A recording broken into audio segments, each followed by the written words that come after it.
Adams State College. Great stories begin here.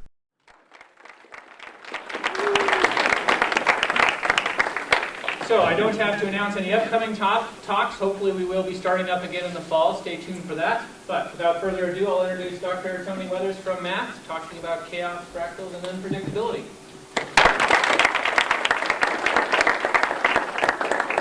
Thank you. Thank you for coming to hear what I have to say on this last talk of the year. So, chaos, fractals, and unpredictability, you've probably all heard about all three of those terms, and I hope to give some clarification as to what a mathematician means when he or she talks about these things.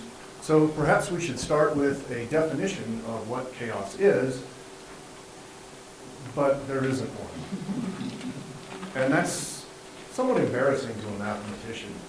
I mean, we pride ourselves on saying things precisely and rigorously. I mean, it's not like we're biologists or something. It's one of these things. I like to draw the analogy between chaos in mathematics and life in biology. I mean, if you got a room full of biologists together and asked them to come up with a rigorous, precise definition of what is life, they probably couldn't. Now, there are certain things that are considered hallmarks of life, and I hope to show you what some of the hallmarks of chaos are. But, yeah, no rigorous definition. It's sort of like the Supreme Court case in 1964, Jacobellis versus Ohio, regarding pornography and obscenity, and the opinion written by Justice Potter Stewart was, well, we can't define it, but I know it when I see it. So, presumably through years of practice. So, let's see. The origins of chaos. Chaos actually started way back in the 1800s with this guy, Henri Poincaré.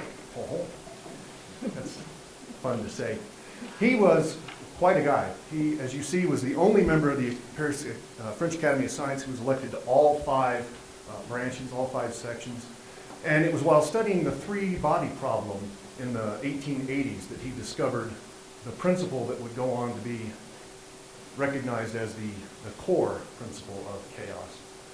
I bring this up not just because I like to say Henri Poincaré, but he also has one of my favorite mathematical quotations of all time, which is that mathematics is the art of giving the same name to different things. And it's very appropriate in this situation because it wasn't until almost 100 years later that people started studying chaos and realized, oh, wait a minute, this is the same thing he was doing back then, right? Different things, same name. So who did discover chaos? Well, the guy who gets the most credit for chaos is this guy, Edward Lorenz, and he was a mathematician working at MIT in the 50s and 60s.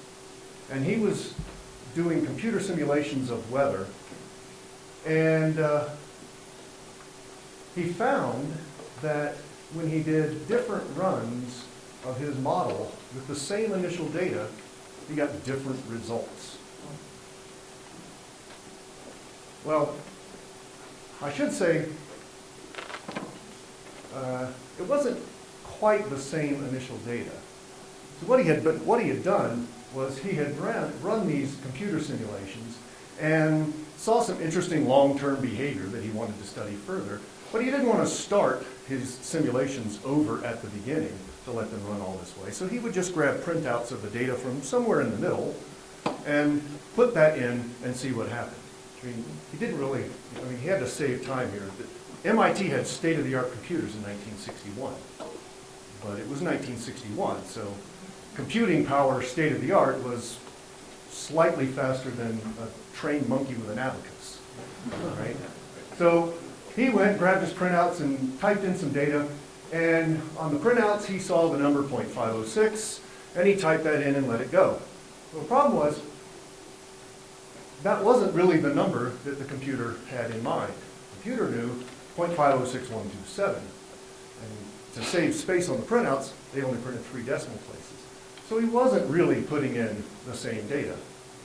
But, how much difference is there here? We're talking, what is that, 10 hundred thousandths, millionths? Not much at all. shouldn't make a difference. But it did. Here's one of his graphs from some of his data. And what he saw was, initially, looked pretty good. They tracked each other pretty well. But then as time went on, things started diverging wildly. And in the long term, they didn't look anything alike. So what he discovered was that any difference in the initial conditions, didn't matter how small, any difference whatsoever, would result in different long-term behavior, often very different long-term behavior. This was quite contrary to the thinking at the time. Most people, even in your daily life, you're used to making a little bit of tweak in the initial conditions, and it doesn't make that much difference in the outcome. Right? If you put an 1/8 of a teaspoon of salt into your recipe instead of a 1/4 teaspoon of salt, it's not going to make it blow up on the stove or something. It's not going to be that drastic a difference, but it was. And so this encapsulated the core principle of chaos, which mathematicians like to call sensitivity to initial conditions. It doesn't matter how small a difference you start with in some systems, in most systems, it will make a big difference in the long run. Now, he was studying weather, and so it's reasonable to ask, well, what does this mean for weather? Well, for one thing, it meant that long-term weather forecasting is doomed. There's no way you can successfully do long-term weather forecasting. Now, let's think about why that is. I mean, what do weather forecasters have at their disposal? Well, they get data. Where do they get data? They get from, well, for instance, out at the airport, they have thermometer, wind speed, anemometer, there we go, fancy word, hygrometer. So they know all these things about wind speed, temperature, humidity, but they probably don't know the exact temperature. But let's just fantasize that they could. They have a thermometer that will read the exact temperature. They can tell the exact humidity. They can tell the exact wind speed. Well, but how far apart are these sensors? Okay, I mean, just because you know the exact conditions out at Alamosa Airport doesn't mean you know the exact conditions out in front of Richardson. And for the same exact set of conditions at the airport, you could have vastly different conditions over in front of Richardson. So what could you do? You put more sensors. Well, how many is enough? Suppose you put a grid, a grid whose spacing is 1 foot, all over the surface of the earth. You put a sensor every grid point. Well, that's still not enough because, well, now you don't know what's happening between the sensors. You don't know what's happening up here. So you'd literally have to fill all of space with sensors, perfect sensors. Well, but even then, that's still not good enough because how big are they? Well, they're a micron. Well, but you don't know what's going on in between there, okay? So long-term weather forecasting is impossible. But even worse, small disturbances, small differences in initial conditions can make very big differences in outcomes. In 1972, he gave a talk, he being Lorenz, gave a talk at the American Association for the Advancement of Science. And the title of his talk has come to contain the catchphrase for all of chaos theory. I'll let you read that.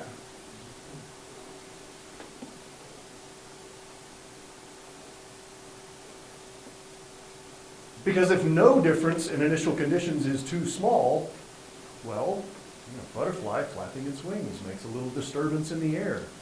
Maybe that disturbance in the air 6, 8 weeks later can make a tornado somewhere else in the world. And so the thing you hear, the catchphrase that you hear in reference to chaos is the butterfly effect. You hear that a lot, butterfly effect. Butterfly flapping its wings in Japan make a hurricane in the Atlantic 6 weeks later. Who knows? Now, here's one thing that I want to make sure everybody gets out of this talk. Chaotic does not mean random. Okay? Long-term weather forecasting is not possible. Long-term weather is unpredictable. That doesn't mean it's random. Okay? I can't say whether on July 15th it's going to rain or not, or be windy or not, or whether it's going to be 73 degrees or 84 degrees. But barring some sort of global catastrophe, I can say for certain that the high temperature will be above zero. Okay? In fact, I can tell you that a week from now, the high temperature is going to be above zero. Okay, so it's not random. It's not like you're going to have sleet 1 minute and then thunderstorms the next, and then 117 degrees and sunny the next minute. Right? It's not random, it's chaotic, and there's a difference. Chaotic means unpredictable within a certain range of parameters, okay? Not absolutely random. So, what does chaos have to do with fractals? Well, I'm glad you asked. So the first person who investigated something that we would recognize today as being fractals was this guy, Gaston Julia. And what he did is he looked at complex numbers, and he looked at sets of complex numbers and what happened to numbers in these sets if you took some function and iterated it on these numbers over and over again. Okay? So let's look at a very simple example. I was going to say a couple of words. When you look at these guys in math history, it can be quite intimidating, quite a shock to the ego. I mean, Julia here was quite a guy. He was quite a good violinist. He, let's see, when he started 5th grade, they had moved to a new country. They moved, and the school was in German. He'd never studied German, so he basically learned German in a month on his own, went to school. By the end of the year, he was the top student in all subjects, including German, in the school. Interesting guy. He was working in France during World War I. At the outbreak of the war, he was drafted, and so we can see, hello. There he is in his garb. And even in the army, he excelled, showed leadership and bravery, well above and beyond the call of duty. But unfortunately, he also displayed an uncanny ability to stop bullets with his face. And yeah, ow. Look at that. I don't know, that's pretty gruesome, but it didn't stop his productivity. So anyway, let's go on to iterations. What are iterations? Like it says on the bottle of shampoo, right? Lather, rinse, repeat. If you need instructions on your shampoo, you have bigger problems than dirty hair.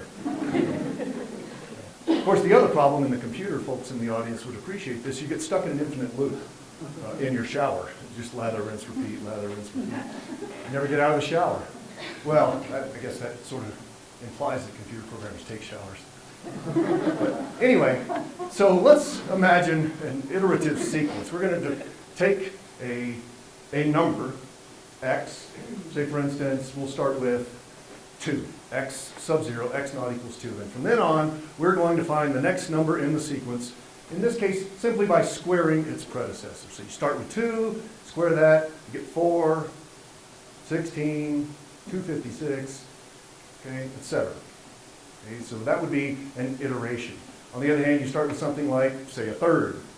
Square that, square that, square that, square that. Okay? So now, pay attention to what's happened to these numbers, because that'll be important in a few minutes. Okay? There are a couple of special numbers with respect to this particular iteration, one of which is 0, because you can convince yourself pretty quickly that if you square 0, you get 0. And then you square that, you get 0, and 0, and 0. Same thing happens with 1.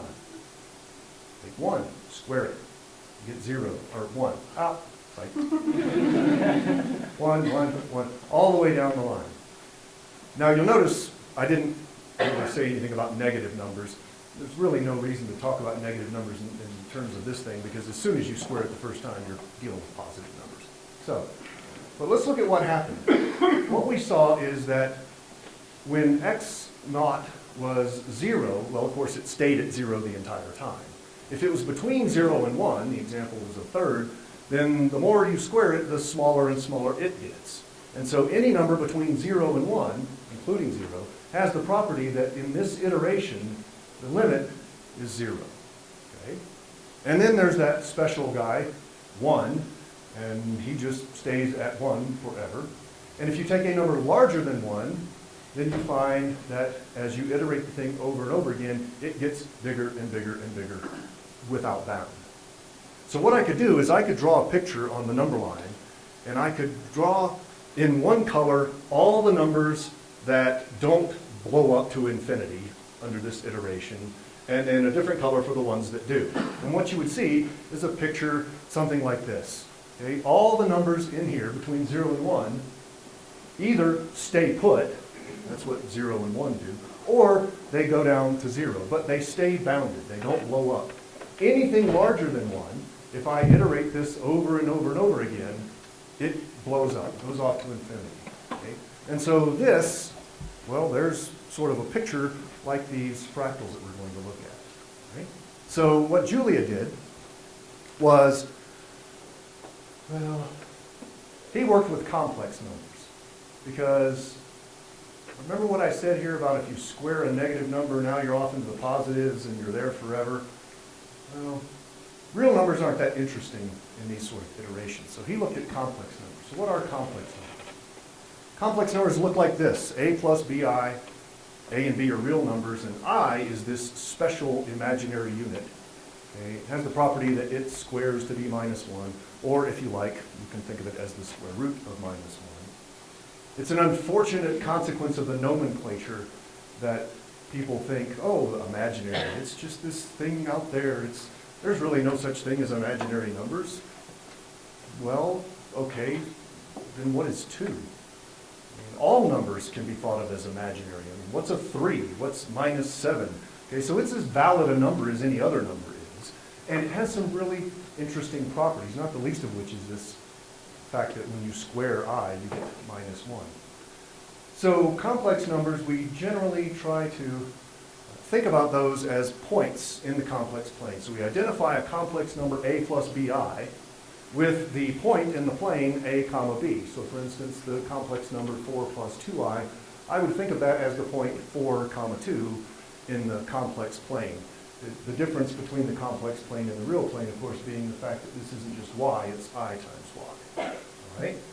Well, complex numbers do really interesting things when you multiply them. For instance, suppose we took 4 plus 2i and multiplied it times this 1 minus I. What you get is 6 minus 2i. And it's not exactly clear why, in terms of the picture, why you would get that. You can express it in a nice geometric way that has to do with the angles that go through them and then adding the angles to get this. But the point is that complex multiplication results in much more interesting behavior than just real multiplication. Okay? So, what Julia did was this. He said, take a rational function, and for those of you who care, a rational function is simply a quotient of two polynomials, a polynomial over a polynomial.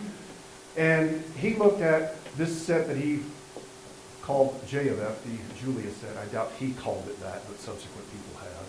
Okay? And the Julia set of that function f was the set of all complex numbers, such that if you iterate this function over and over again, those numbers, well, they don't necessarily stay put, but they don't blow up. Okay? They might be something that goes to 0. It might be something you'll see a lot of cycles in some of these sets. Okay? But basically, if it blows up, if fn of z, as n goes to infinity, you have some z, you iterate the function over and over. If that thing keeps going bigger and bigger and bigger, blowing up, that's not in the Julia set. Okay? Everything else is. So, now, along came this guy, Benoit Mandelbrot, and he was working at IBM starting in the late 50s. And by 1970, he got hold of some of these ideas from Julia's paper in 1918, where he did these Julia sets. And he had an advantage that Julia didn't. And the advantage, of course, was computer graphics. Okay? And by 1970, two trained monkeys with an abacus. Okay? So he used computer graphics to visualize these Julia sets and came up with all the kind of pretty pictures that you guys are probably somewhat familiar with.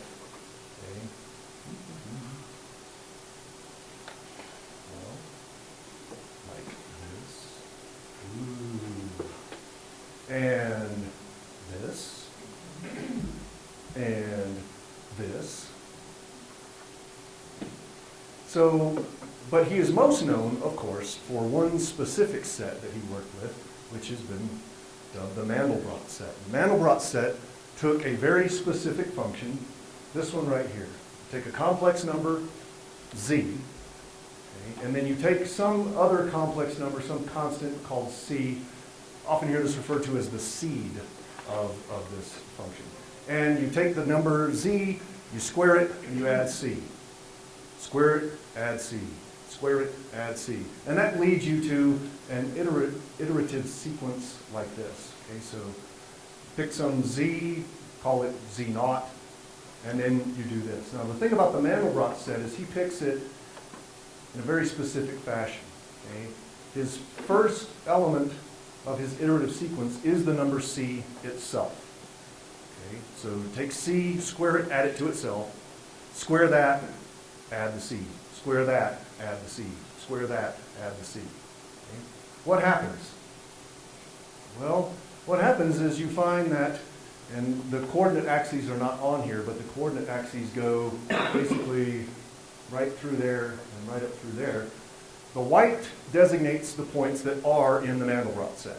Okay, so those points, you do this iteration over and over again, those points do not blow up to infinity. They stay bounded. Some of them go to 0, some of them go into cycles, a 2-cycle, 3-cycle, 5-cycle. Okay, some of them bounce back and forth in there in a non-cyclic fashion, but again, they don't blow up to infinity.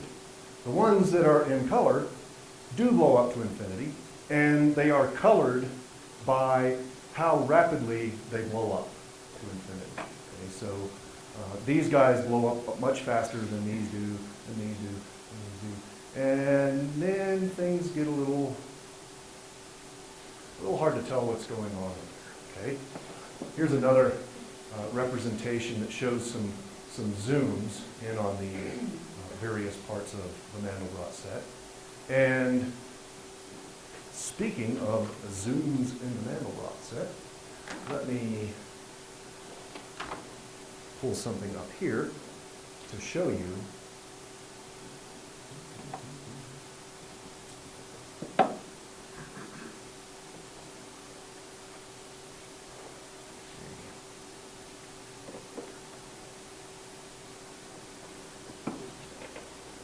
The liberal arts math class that we teach here, we teach out of this book, The Heart of Mathematics. And this is a disc that accompanies it and has a number of really cool demonstrations and interactive explorations, they call them. And one of them is on chaos and fractals. So let me go over here and click on this. And notice there's lots of stuff you can do, but we're going to look at these sets here. Okay, now this is the standard Mandelbrot set. The thing about fractals is fractals are irregular at all levels of magnification. So you zoom in to a fractal, it looks kind of jagged and fuzzy. You zoom in, it still looks jagged and fuzzy. You keep zooming in, you can never zoom in to the point where it looks nice and smooth. Okay? The problem is if you have a picture of a fractal and you try to zoom in, pretty soon you exceed the limits of the resolution of the picture, and then it's just a bunch of pixels. Okay? So what this little demonstration does is when you zoom in on a part, it actually redraws that portion of the Mandelbrot set. Okay, so we're going to zoom in quite a ways here in a minute, and we can get around that limitation of photos because it literally redraws that portion of the set when you zoom in. Okay? So let's take a look at the area over in here. Now, this is known in some circles as the Seahorse Valley. And if you kind of squint, you can sort of see these little guys, they look kind of like seahorses, don't they? Isn't that cute? Now, let me point out to you how this particular demonstration conveys to you the scale.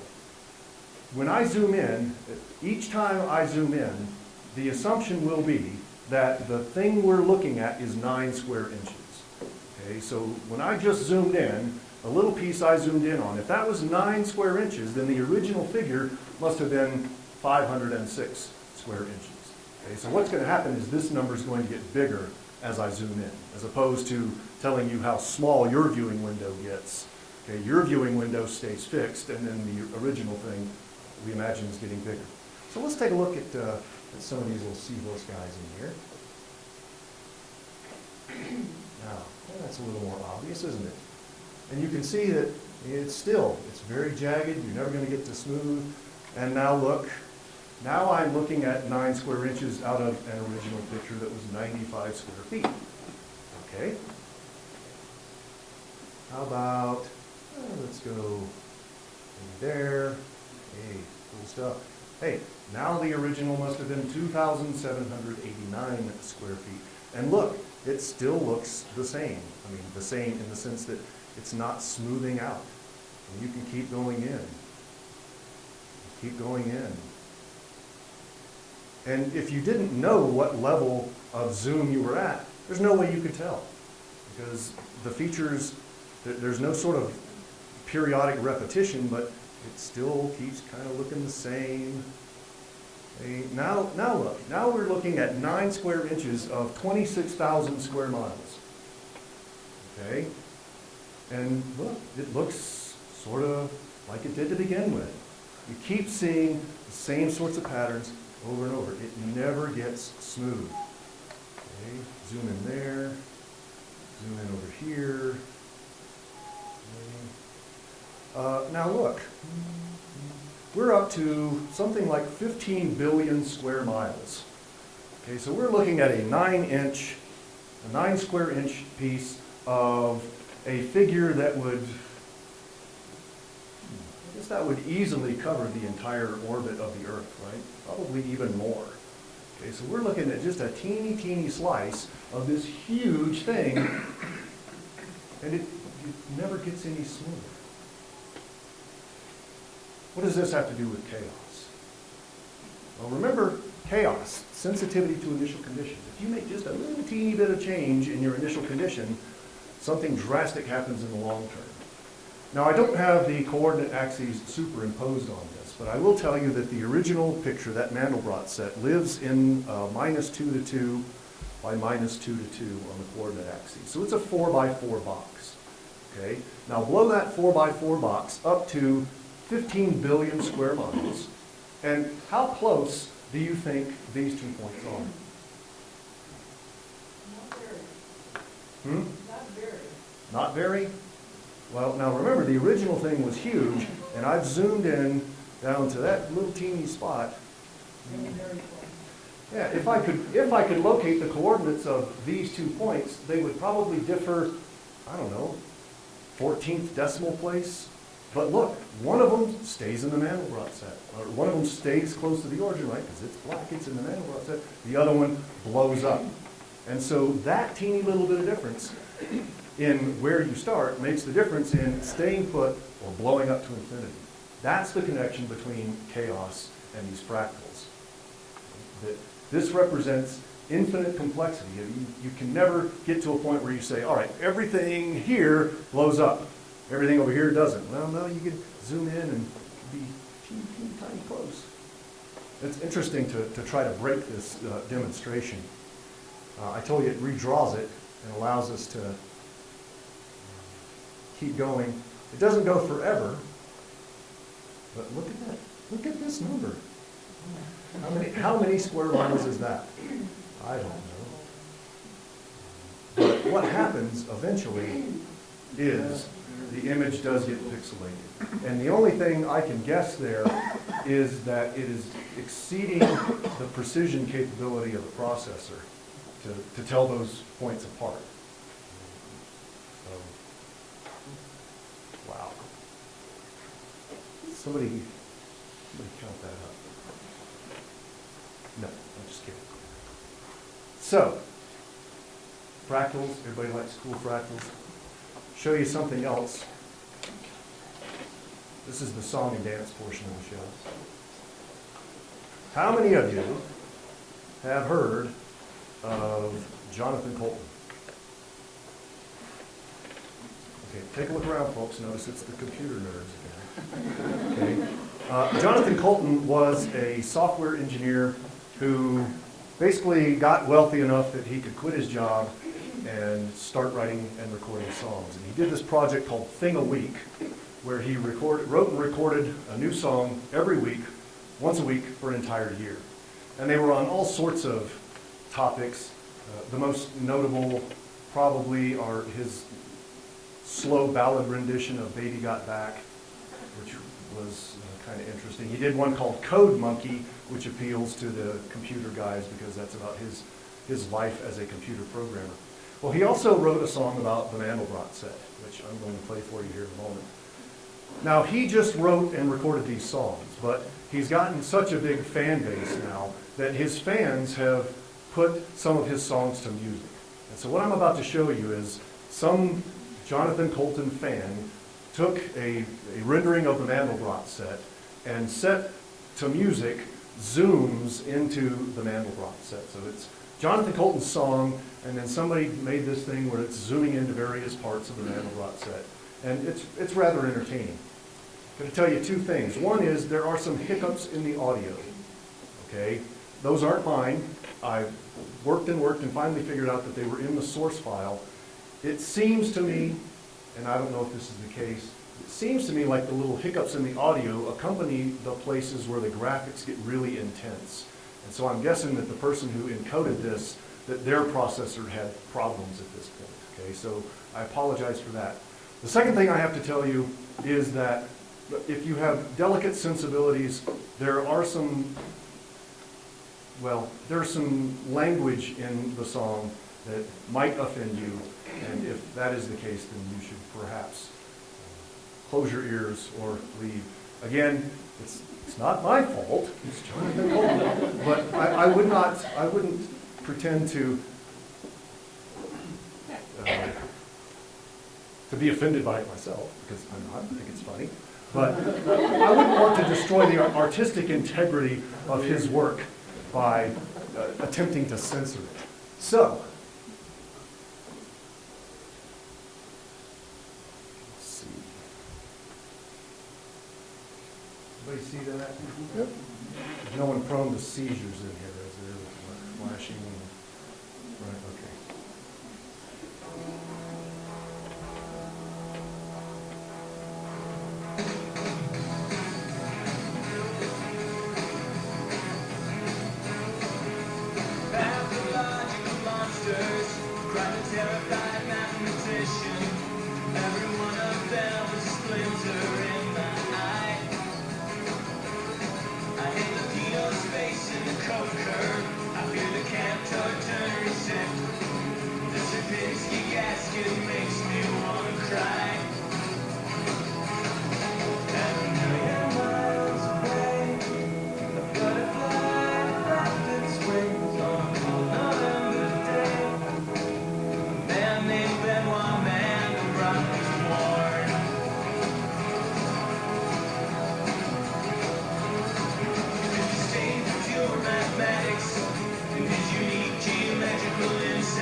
did you notice how many places that kept zooming in, and you kept seeing another exact copy of the original Mandelbrot set, the little snowman on his side there. That's just amazing, I think, and so do many other people. Now, let's talk a little bit about what he said in the song, because he mentioned a couple of things that I have not yet talked about. He talked about the Koch curve, okay? The Koch curve is named after Swedish mathematician Helge von Koch, and he started with a very simple line segment like this. So here's the construction of the Koch curve. Start with a line segment, and then cut out the middle third of the line segment and patch in two pieces that are the same length in there. Another way to think about this is you can think about cutting right here, bending that piece up, and then sticking another one in there like that. Now, if the original segment had length 1, you can figure out pretty quickly that this one has length 4/3. Okay? Now, you repeat this process on each of the remaining little straight pieces there, and you get a picture like this, and you can figure that its length is 4/3 squared. Do it again, this thing has length 4/3 cubed, and 4/3 to the fourth, and so on and so on. You keep doing this, what you wind up constructing is a curve that has infinite length. Right? 4/3 is bigger than 1, and we've already seen that if you take something bigger than 1, well, we just squared it over and over, but it still works if you just raise it to the 3rd power, 4th power, 5th power, 6th power. So the ultimate result of this has infinite length. Well, maybe. It also, for those of you who know the lingo of calculus, it's also nowhere differentiable. It is continuous, but nowhere differentiable. It is so jagged, it is infinitely jagged. You cannot zoom in until you get to a point where there's a little straight piece, because there aren't any. It is infinitely jagged. And when you get to a situation like that, well, you could sort of have a philosophical discussion about what does length mean anyway. The other thing that happens, and I don't have time to show you why this works, but the other thing that happens is it goes from being, well, this was one-dimensional. Right? This really is still one-dimensional because it's a bunch of one-dimensional pieces stuck together. What happens in the limit is this thing turns out to have dimension, well, greater than 1, but smaller than 2. It's somewhere in between 1 and 2-dimensional, and I've never really understood it either. It's weird. But as John Conway once suggested, in math, you don't really understand things, you just get used to them. So I'm kind of used to it by now. You'll often see this done in a slightly different way. Instead of starting with a single line segment, if you started with an equilateral triangle and did that construction on each side, then you get this thing called the Koch snowflake, which also has infinite length, but of course it encloses a finite area in an infinite perimeter. Okay, interesting. He also talked about the Sierpinski gasket. And the Sierpinski gasket is another fractal named after this guy, and I would not even pretend to know how to pronounce that first name because it's Polish, and the last one's Sierpinski, I can do that. Okay. Now, this is sort of the end result. How is the Sierpinski gasket formed? Well, if you do a triangle, start with an equilateral triangle like that, put another equilateral triangle inside, flip it upside down, and then lather, rinse. Right. Do this over and over and over and over and over, and what you get is an object that, well, the lengths of all the little segments put together, those lengths add up to, well, infinity. And at this point, it's really not even appropriate to say little segments because this has that same property that it, in the limit, the thing that you wind up with has swollen up out of one dimension. It's now also between one-dimensional and two-dimensional. So you couldn't really find any segments in there because that would mean that, well, I don't know, what did it swell up or it got waterlogged or something? I don't know what happened, but it's pretty interesting stuff. There's also several varieties of this depending on whether you start with a square or a triangle, and you can do three-dimensional versions of these and probably higher dimensional. But what questions do you have now?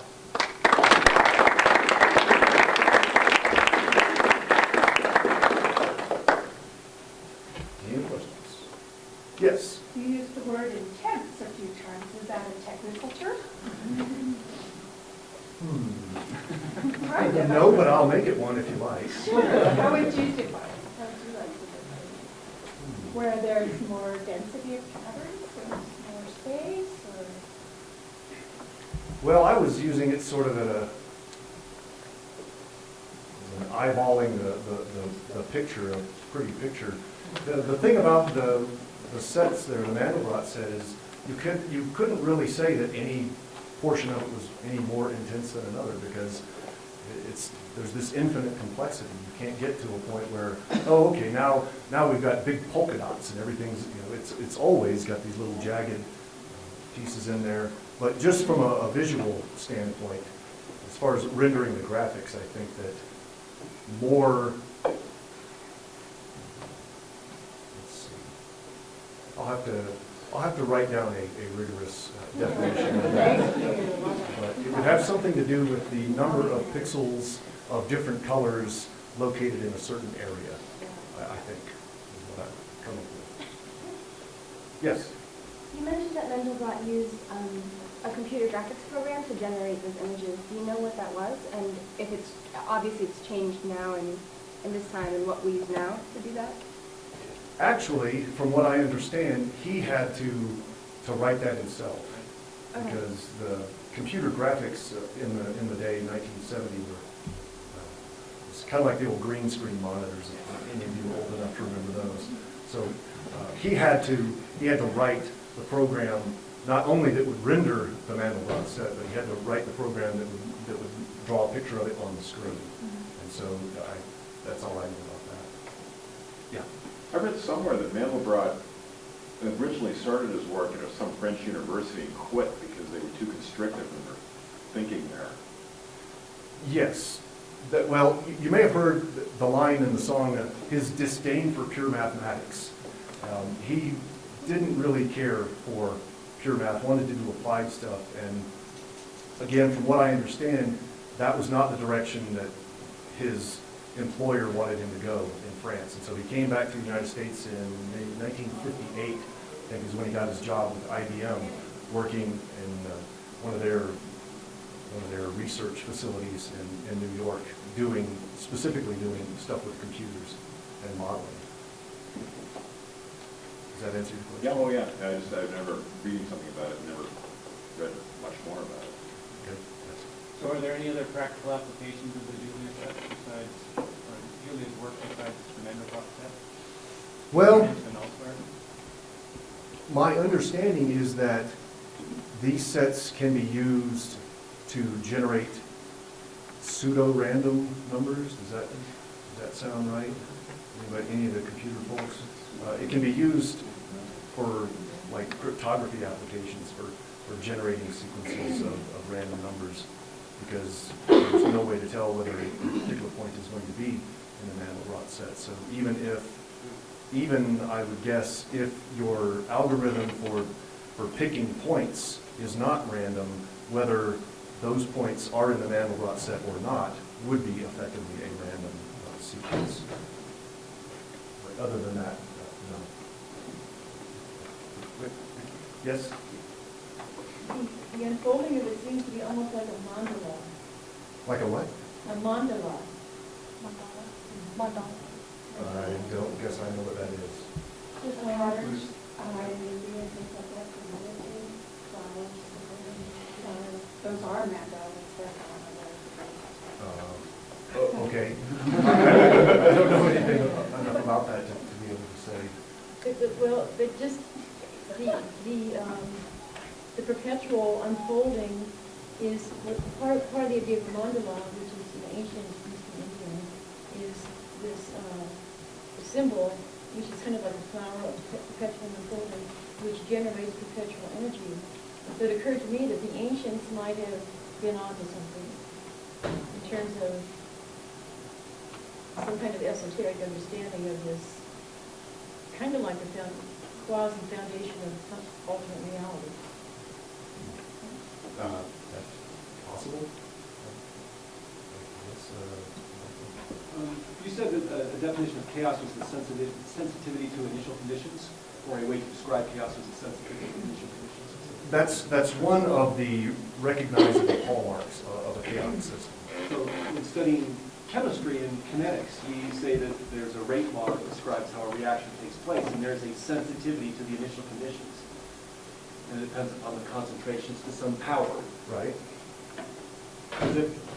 Could that relate to chaos? Do you know of anyone who has tried to examine chaos theory and rates of reactions and sensitivities, and somehow relating numbers of microstates that are available, since that's also entropy? No, is the short answer. But most nonlinear systems do exhibit some sort of chaotic behavior. Maybe not everywhere in their domain. They may not be sensitive to initial conditions everywhere. For instance, in the Mandelbrot set, there's that big blob right around the origin. That all of that stuff is in the Mandelbrot set. So within there, a little bit of differences won't matter, right? It's not that sensitive there. It's only on the boundary that it becomes very sensitive. And I think that depends on the system that you're looking at. But I do know that lots of people have tried to apply these ideas to various systems, but I don't know if anybody's really looked specifically at chemistry. My question's kind of related. Are the weather people, the meteorologists, have they taken into account this problem? Originally, the discovery was originally by a meteorologist. Well, We seem to be doing better predicting the weather and stuff. yes, we are. And if you think about this graph, let me go back to this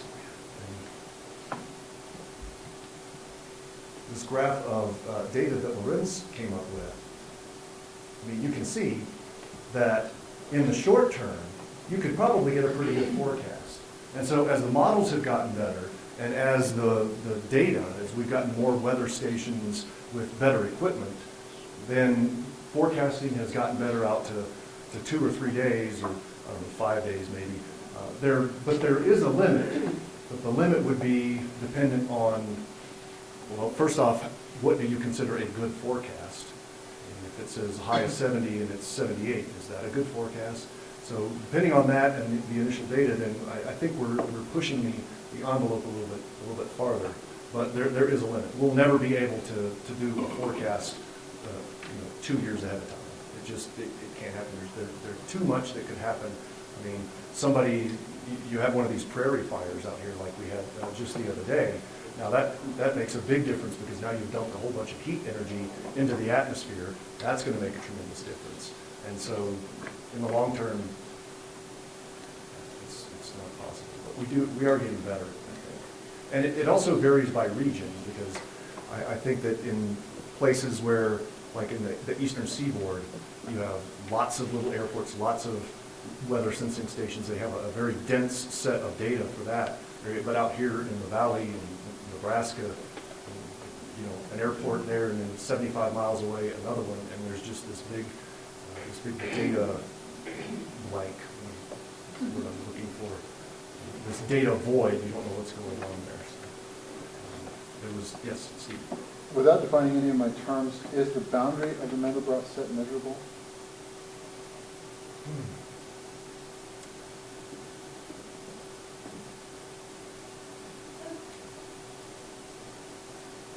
Yes. I want to say yes. Actually, I even want to say that it's connected. So, but the problem is, well, I mean, that gets into the whole between 1 and 2 dimensions thing. So it depends on what kind of sets you're trying to measure it with. But in the standard, I think so.